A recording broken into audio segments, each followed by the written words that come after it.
Namazlara ve orta namaza devam edin. Allah'a gönülden boyun eğerek namaza durun. 239. Eğer bir tehlikeden korkarsanız namazı ve yaya olarak veya binek üzerinde kılın. Güvenliğe kavuşunca da Allah'ı daha önce bilmediğiniz ve onun size öğrettiği şekilde anın. Namazı normal vakitlerdeki gibi kılın. 240. İçinizden ölüp geriye dul eşler bırakan erkekler eşleri için evden çıkarılmaksızın bir yıla kadar geçimlerinin sağlanmasını vasiyet etsinler. Ama onlar kendilerinden çıkarlarsa artık onların meşru biçimde kendileriyle ilgili olarak işlediklerinden dolayı size bir günah yoktur. Allah mutlak güç sahibidir, hüküm ve hikmet sahibidir. 241. Boşanmış kadınların örfe göre geçimlerini sağlanması onların hakkıdır. Bu Allah'a karşı gelmekten sakınanlar üzerinde bir borçtur. 242. Düşenesiniz diye Allah size ayetlerini böyle açıklamaktadır. 243. Binlerce kişi oldukları halde ölüm korkusuyla yurtlarını terk edenleri görmedin mi? Allah onlara ölün dedi. Sonra da onları diriltti. Şüphesiz Allah insanlara karşı lütuf ve ikram sahibidir. Ama insanların çoğu şükretmezler. 244. Allah yolunda savaşın ve bilin ki şüphesiz Allah hakkıyla işitendir ve hakkıyla bilendir. 245. Kimdir Allah'a güzel bir borç verecek? O kimse ki Allah da o borcu kendisine kat kat ödesin. Rızkı Allah daraltır ve genişletir. Ancak ona döndürüleceksiniz. Evet. Teşekkür ediyoruz. Şimdi başlıyorum ben. Euzubillahimineşşeytanirracim. Bismillahirrahmanirrahim. Ekranı görüyorsunuz zaten değil mi? Hafizum. Ekranda var, kitap da açıktır şeyden. Nasıl? Ekranda gözüküyor, kitap da açıktır, şükürler olsun. Tamam. Hafizu ala salavati bi edaiha tammeten kema emerahallahu teala. Allah Teala'nın emrettiği şekilde namazı tamamıyla yerine getirin. Ve hafizu ala salati el vusta beyne salavati. Yani namazlar arasındaki orta namazı muhafaza edin. Nedir o? Ve hiye salatul asri. O da asr namazıdır. Yani ikindi namazı. Ve kumu lillahi fi salatikum. Allah için ve kumu lillahi, Allah için kalkın namazlarda muti'ine karşi'ine. Yani Allah'a itaat ederek ve Allah'tan korkarak namazı yapın, yerine getirin. Fe in khiftum min aduwwin ve nahwihi. Siz düşman ve benzerlerinden korkarsanız felem takdiru ala edaiha tammeten. Siz onu tamamıyla yerine getiremiyorsanız fasallu müşaten ala arculikum. Fasallu, namaz kılın müşaten, yürüyerek. Evet, ala arculikum. Yani böyle yürüyerek yürüyorsunuz ayaklarınızın üzerine, böyle yürüyün ve namaz kılın. O şekilde yapabilirsiniz. Ve Allah diyor yani namazı bırakmayın. Yani düşmandan korkuyorsunuz. Düzenli bir şekilde durup 4 rekat, 2 rekat, 3 rekat falan kalıp öyle yapmayın ama böyle yürüyün ve namaz kılın. Allah'a emanet. Evet. Ev rakibine alel ibli vel gayri ve nahviya. Yani deve, at üzerine binerek de namaz kılabilirsiniz. Ev ala eyyi sifatin takdirune aleyha. Ya herhangi bir şekilde yapabildiğiniz şekilde, ya mesela şimdi savaş esnasında Müslümanlar kılıcı kullanarak namaz kılıyorlardı. Hem savaşıyorlardı hem namaz kılıyorlardı. Yani eğer korku varsa Allah Teala diyor ki o korku esnasında nasıl bir şekilde yapabiliyorsanız o şekilde yapın. Yeterlidir. فَاِذَا ذَارَ الْخَوْفُ. Ama korku kalktıktan sonra ذَارَ عَنْكُمْ فَذْكُرُوا اللّٰهَ بِجَمِيعِ اَنْوَاعِ الذِّكْرِ. Allah'ı her çeşit zikriyle zikredin. Yani tamamıyla namazı dosdoğru kılın. اَوَمِنْهُ. İşte o zikirde es-salatu, namazı da. Namazı ala kemaliha ve tamami. Tamamıyla ve mükemmel bir şekilde kılın. Ammisum ma allemekum مَا لَمْ تَكُونُوا تَعْلَمُونَهُ مِنَ النُّورِ وَالْهُدَى. Siz hidayet ve nuru bilmediğiniz şekilde Allah size öğrettiği gibi bunları yerine getirin ve tamamlayın. وَالَّذ۪ينَ يَمُوتُونَ مِنْكُمْ وَيَتْرُكُونَ وَرَاءَهُمْ اَزْوَاجًا.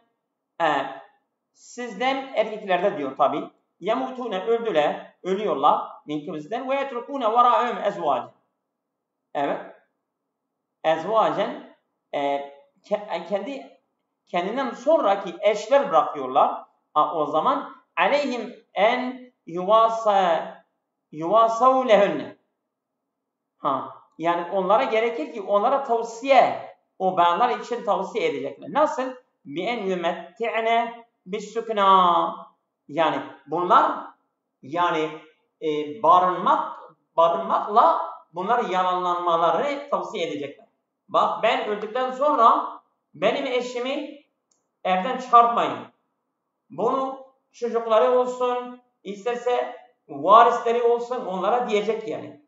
Mesela birisi zengin birisi burada vefat ettikten sonra mallarını hepsi çocuklarına dağıttı. Eşine bir şey bırakmadı. Sonra eşi kiradadır. Onun çocukları her birisi bir dairededir. Onun eşi de şimdi kiradadır. İşte Allah Teala diyor ki bu erkekler kendilerinden sonra bıraktıkları eşler için tavsiye edecekler ki bu benim eşlerim benden sonra yani barınmakla benim malımdan yararlanmaları gerekir. Bunu diyecek yani demeleri gerekir ha. Evet. Çünkü o demezse belki varisler onları yani dışarıya da atabilirler. Ve nefakati nefaka ammen kamilen tam bir sene. Yani o bayan mesela şey olsa dahi genç olsa evlenme çağında olsa dahi onlara demeyecekler. Hadi çık git evlen kendine bir eş bul evde çık bu bizim malımızdır artık öyle dememeleri gerekir. Amen kamil la yuhricuhunne veresetukum. Sizin varisleriniz onları çıkartmasınlar ha. Tam bir sene. Onlar hak edin. Cebren lehum lima asabehum. Evet. Onların başına geldiklerinden onu cebretmek için yani onu telafi etmek için, onu iyileştirmek için onu hemen evinden çıkartmasınlar ha. Ve vefâen lil meyyiti ve bu ölüye bir vefa olarak onu evden çıkarmasın. Fe in harecine kable ikmalil ami. Eğer bunlar fe in harecine bu kadar çıktılar kable ikmalil ami min tilqai enfusihinne kendi katında kendi isteğiyle bir sene dolmadan bunlar evden çıktılar. Fela isme aleykum. O zaman sizin üzerine bir günah falan yoktur. Ve la aleyhinne. O bayanların üzerinde bir günah yok. Fîmâ fealne fî enfusihinne. Yani onlar kendi nefslerini yaptıklarında nedir? Ne yapıyorlar? Amilet tezyini ve tatîb. Yani bir süslenme ve koku falan sürme gibi bir şeyler yaparlarsa da bir günah yoktur. Vallahu azizun la galibe lehu. Allah Teala'dır, azizdir, galiptir, zelil değildir haşa. Hiç Allah'ı mağlup edecek birisi de yoktur. Hakimin fi tedbirihi ve şer'ihi ve kadrihi. Allah Teala yani değerinde ve kanununda ve tedbir düzeninde de Allah hikmet sahibi. Hâzâ ve kad zehebe cumhurul müfessirin. Bu böyle. Ama müfessirlerin cumhuru neye? Zehebe ila yani hüküm böyle belirtmişlerdir. İle enne hükme hazil ayeti mensûhun bi kavli Teala. Bu ayetle mensûh olmuştur. Onun hükmü kalkmıştır. O ayet neydi? وَالَّذ۪ينَ يُتَوَفَّوْنَ مِنْكُ وَيَذَرُونَ اَزْوَاجًا يَتَرَبَّسْنَ بِاَنْفُسِهِنَّ أَرْبَعَةَ أَشْهُرٍ وَعَشْرٍ. Yani eğer bayanlar onların eşi ölürlerse onlar iddet süresi 4 ay ve 10 gündür. Bu ayet o geçen ayetten sonra inmiştir. O geçen ayet 1 seneydi. Onların iddeti yani el-mütevaffavne an ezvacihinne yani eşleri ölen Bayanlar bir sene iddetti. İddeti bir sene. Ama şimdi Allah Teala bunu indirmiş. 4 ay ve 10 güne indirmiştir. Bakara 234. ayet. وَلِلْمُطَلَقَّاتِ مَتَاعٌ يَتَمَتَّعْنَ بِهِ مِنْ كِسْوَةٍ اَوْ مَالٍ اَوْ غَيْرٍ.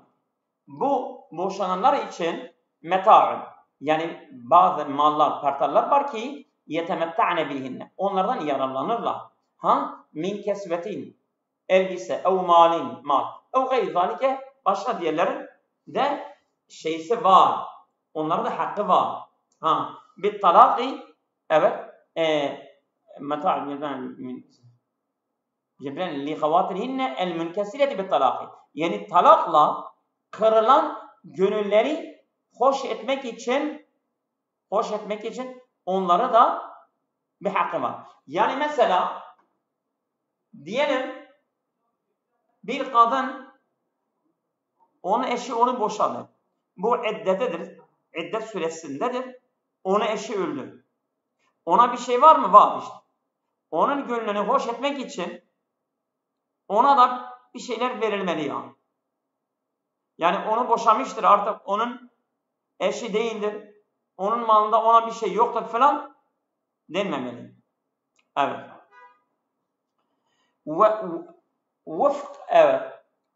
Vufkal ma'rufi min muraati hali zevci min qilletine ve kısret.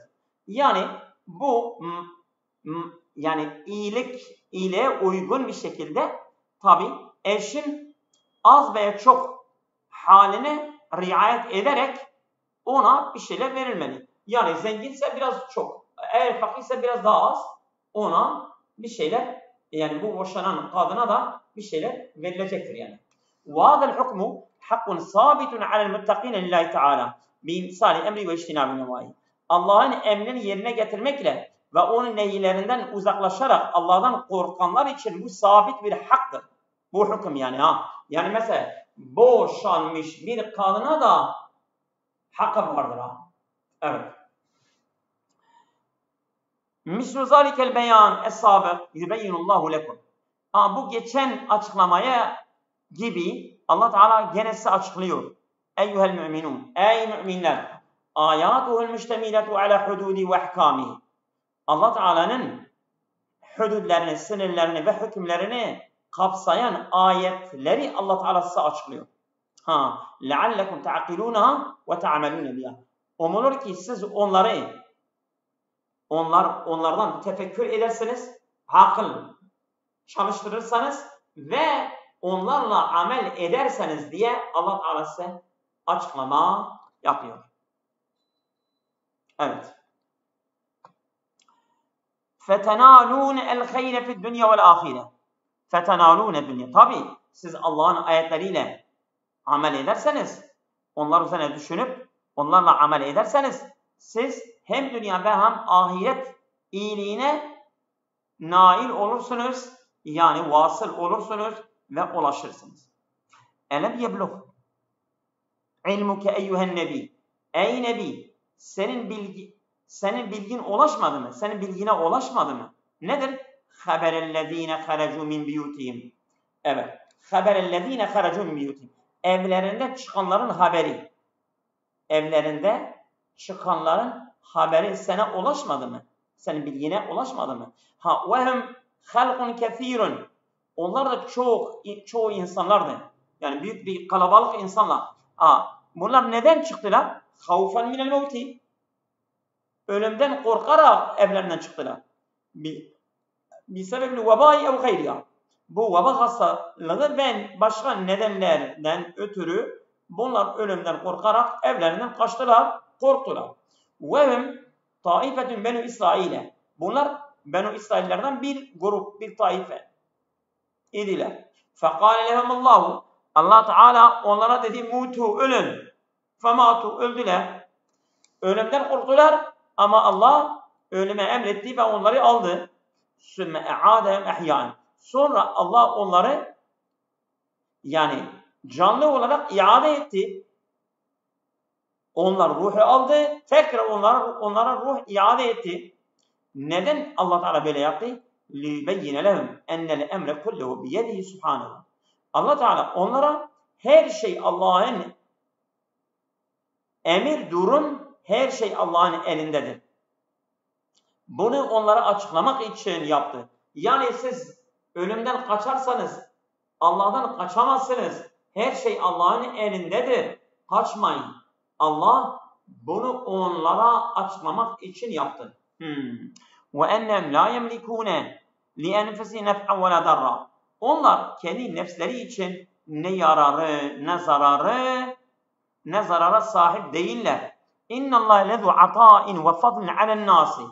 Allah Teala muhakkak evet insanlar üzerine fazıl ve ata sahibidir. Yani Allah'ın fazileti ve Allah'ın atası. Ata da vermektir yani. İyilik yapmaktır. İşte Allah fazilet ve iyilik yapma sahibidir insanlar üzerine. وَلَاكِنَّ اَكْثَرَ النَّاسِ لَا يَشْكُرُونَ اللّٰهَ عَلَى نِعَمِهِ. Fakat insanların çoğu Allah'ın nimetleri üzerine Allah'a nankörlük ediyorlar. Allah'a şükür etmiyorlar. وَقَاتِلُوا اَيُّهَا الْمُؤْمِنُونَ اَعْدَاءَ اللّٰهِ. Ey müminler! Savaşın.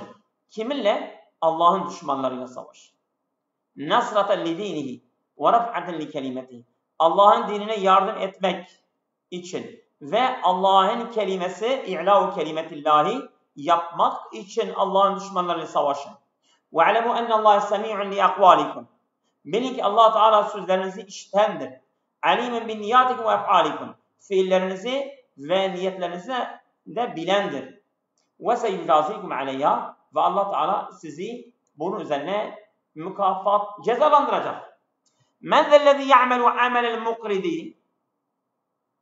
Kim borç veren gibi yaparsa, nasıl bir insan borç veriyor ya, mukrid, men ya'melu amel mukridi, ki borç veren gibi bir iş yaparsa, mesela nasıl borç veren gibi borç veriyor, feyunfiqu mâlehu fissebilillah, Allah yolunda malını infak ediyor, bi niyetin hasenetin, iyi bir niyetle, ve nefsin tayyibetin, temiz bir nefisle. Neden bunu yapıyor? لِيَعُودَ عَلَيْهِ أَضْعَافًا كَثِيرَةً. Kat kat ona geri iade etmek için. Kıyamette bunu karşılığı görmek için veriyor.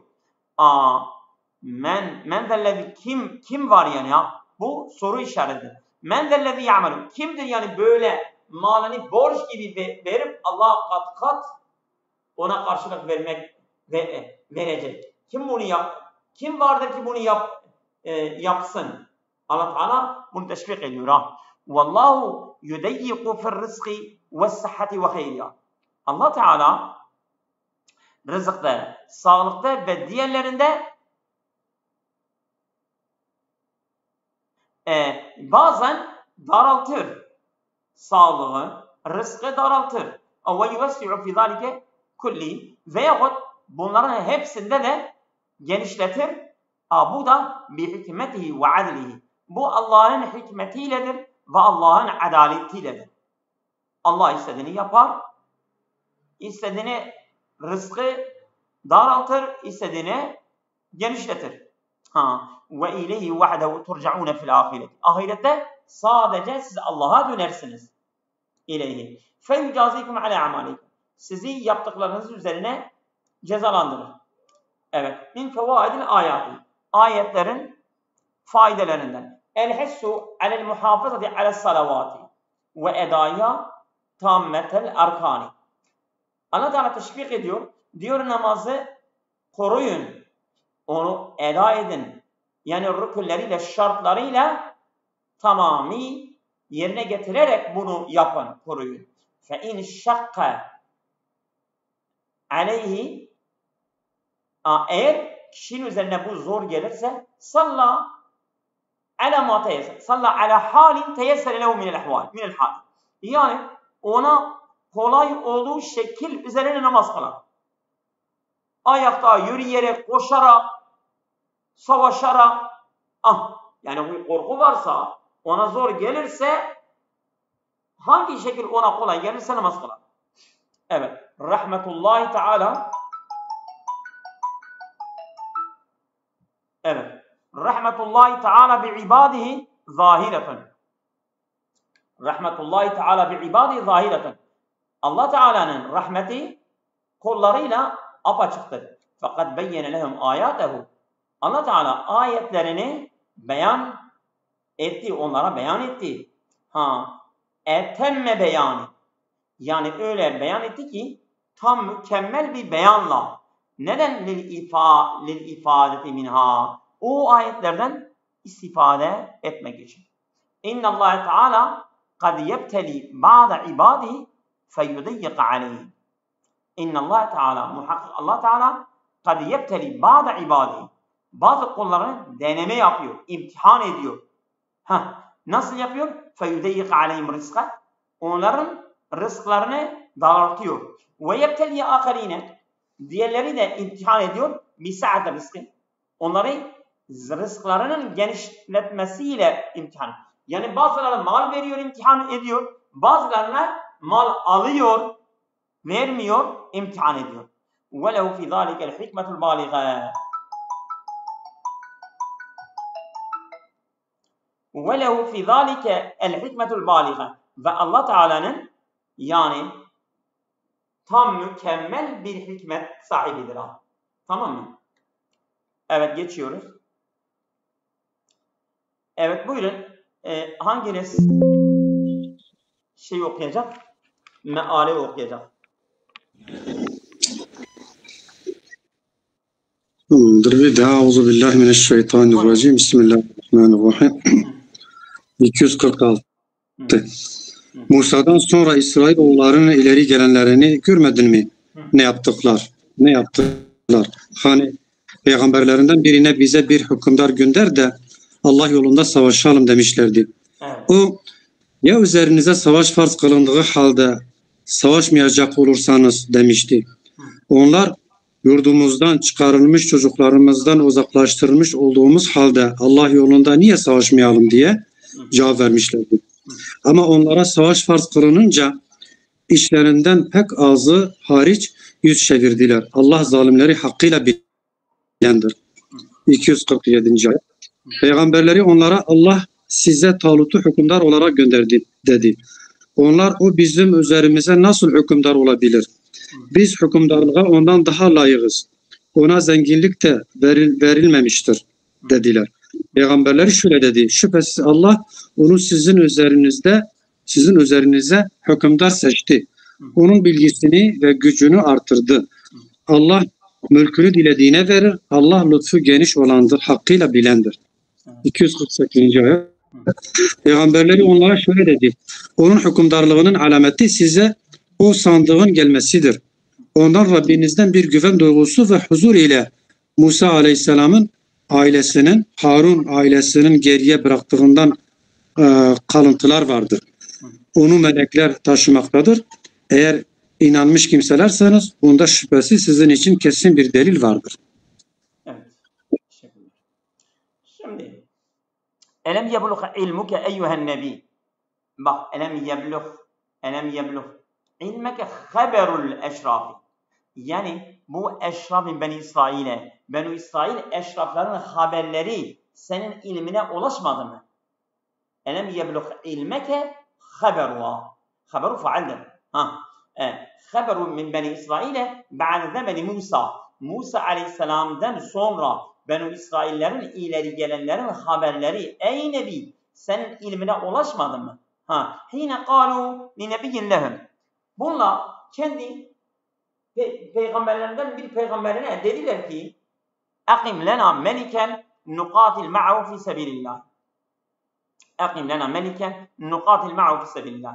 Bir mülük bize yani belirle önümüze çıkar. Biz onunla Allah yolunda savaşacağız. Yani bir komutan diyelim. Fekale lehum nebiyyuhum. Onların peygamberleri onlara dedi ki لَعَلَّكُمْ اِنْ فَرَضَ اللّٰهُ عَلَيْكُمُ الْقِتَالَ اَلَّا تُقَاتِلُوا. Umulur ki Allah üzerinize savaşı farz kılarsa siz savaşmazsınız fisebillah Allah yolunda. قَالُوا dediler ki münkirîne zannehu fihim. onlar hakkında kendi o peygamberinin tahminini inkar ederek, yani hoşlanmayarak, tamam mı? Ne dediler? اَيُّ مَانِعٍ يَمْنَعُونَ مِنَ الْقِتَالِ فِي سَبِيلِ اللّٰهِ مَعَ وُجُودِ مَا يَقَدِ ذَٰلِكَ مِنَّا. Yani bizi engelleyen, Allah yolunda savaşmakta engelleyen nedir ki? Ve bu savaşı gerektiren şeylerin varlığıyla birlikte. Yani biz savaşacağımız nedenler vardır. Bu nedenler olmasıyla birlikte ama bizi savaştan engelleyen nedir? Biz savaşacağız yani. Fakat اَخْرَجَنَا اَعْدَاؤُنَا مِنَ اَوْطَانِنَا. Yani düşmanlarımız bizi kendi memleketlerimizde çıkarttı. Ve اَسَرُوا اَبْنَاءَنَا. Çocuklarımızı esir etti. Yani onları etti. Yani esir aldı yani. فَنُقَاتِلُ لِاِسْتِعَادَةِ اَوْطَانِنَا وَتَقْلِيسِ اَسْرَانَا. Biz kendi vatanlarımızı geri iade etmek için ve çocuklarımızın esaretten kurtulmak için savaşacağız. فَلَمَّا فَرَضَ اللّٰهُ عَلَيْهِمِ الْقِتَالَ اَعْرَضُوا. Allah Teala bunlar üzerine savaşı farz kıldıktan sonra bunlar yani yüz çevirdiler. اِذْلَمْ يُوَفُّوا بِمَا وَعَدُوا بِهِ. Yani bunlar söz verdiklerini yerine getirmediler. Yükselmediler. İlla qillatu minhum, ancak onlardan az hariç. Vallahu alimun bizzalimin. Allah Teala zalimler hakkında bilendir. El mu'ridine an emrihi. Bak, o zalimler ki Allah'ın emrinde iraz edenler, yüz çevirenler. En naqidine li ahdihi. Allah'ın ahdini, sözünü yani bozanlardır. Allah'la söz verdikleri sözünden cayanlardır. Ve seyucazihim ala zalike. Allah Teala diyor, ben onları bunun üzerine cezalandıracağım. Ve kâle lehum nebiyyuhum. Onların peygamberleri onlara dedi ki innallâhe kad ekâme lekum Talûtu melike aleykum. Muhakkak Allah Teala Talut'u üzerinize bir mülk olarak, yani bir komutan olarak, bir olarak, başkan olarak kılmıştır. لِتُقَاتِلُوا تَحْتَ رَايَتِهِ. Onun bayrağı altında savaşmanız için. Kâle eşrafu. Onların ileri gelenleri dedi ki, tabi ben İsrailler hepsi öyle, hep böyle. Hep itiraz adamları, itiraz eden bir kavimdir. Müstenkirine zalike. Bunu kabul etmeyerek hazil ihtiyare, bu seçime karşı çıkarak ve mu'taridine aleyhi, ondan itiraz ederek keyfe yekun lehu el mülku aleyna, bu nasıl bizim mülkümüz olur? Nerede, nasıl? Ve nehnu evla bil mülki minhu, biz ondan daha evlayız, layıktır, liyakatimiz daha var ondan. Niye bizi seçmiyorsun, sen onu seçiyorsun başkan olarak?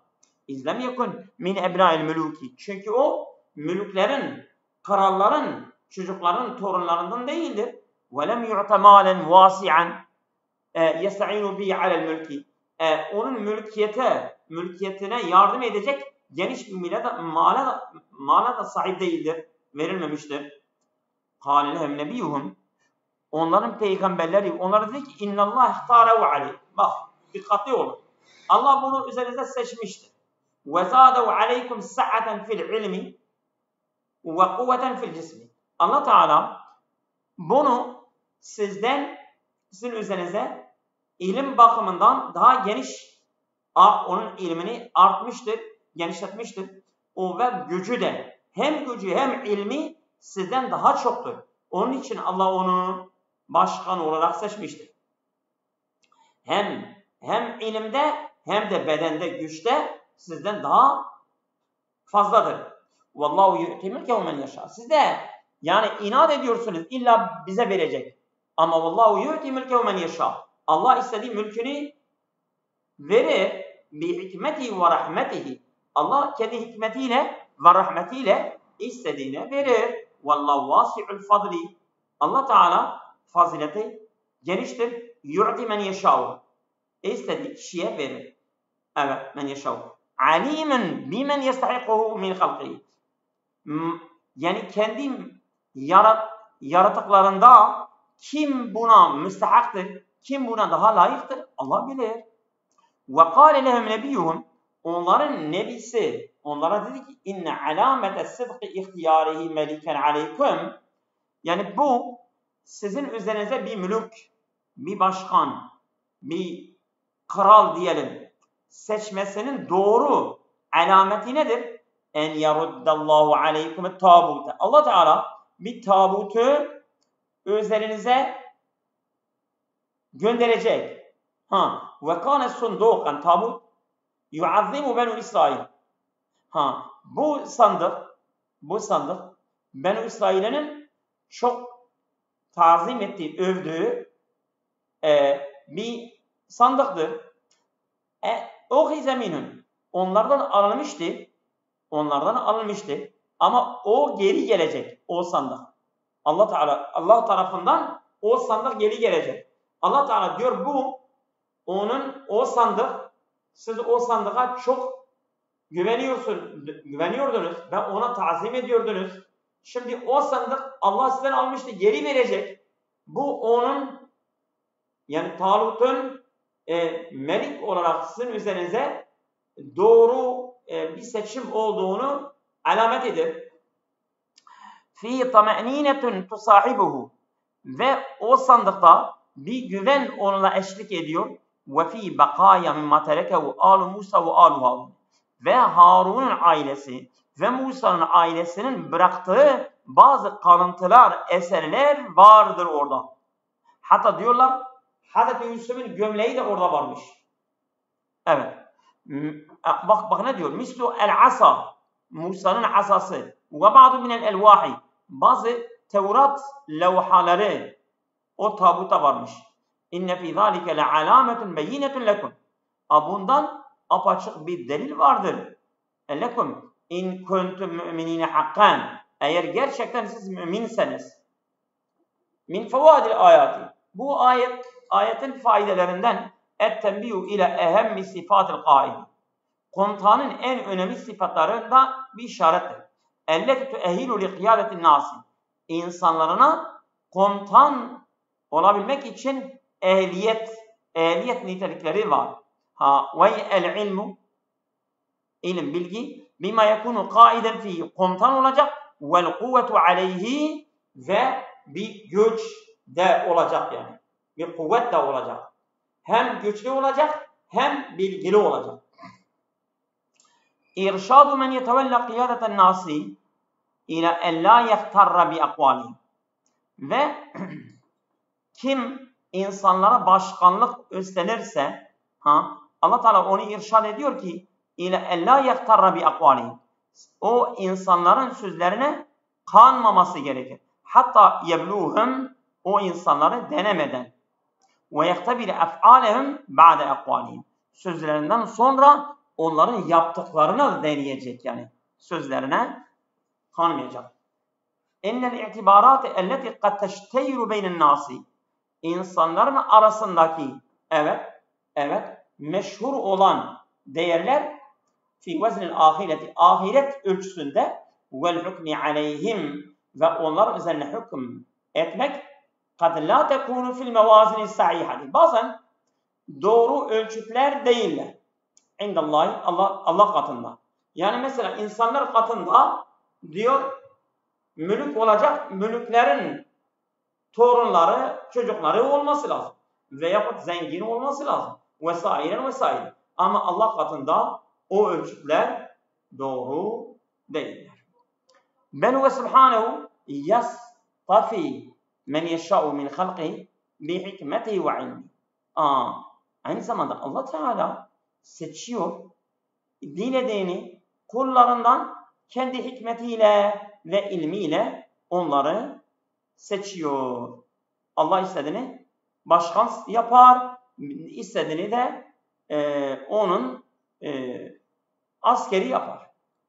Evet, yeter mi bugün? Yeteriz. Allah razı olsun.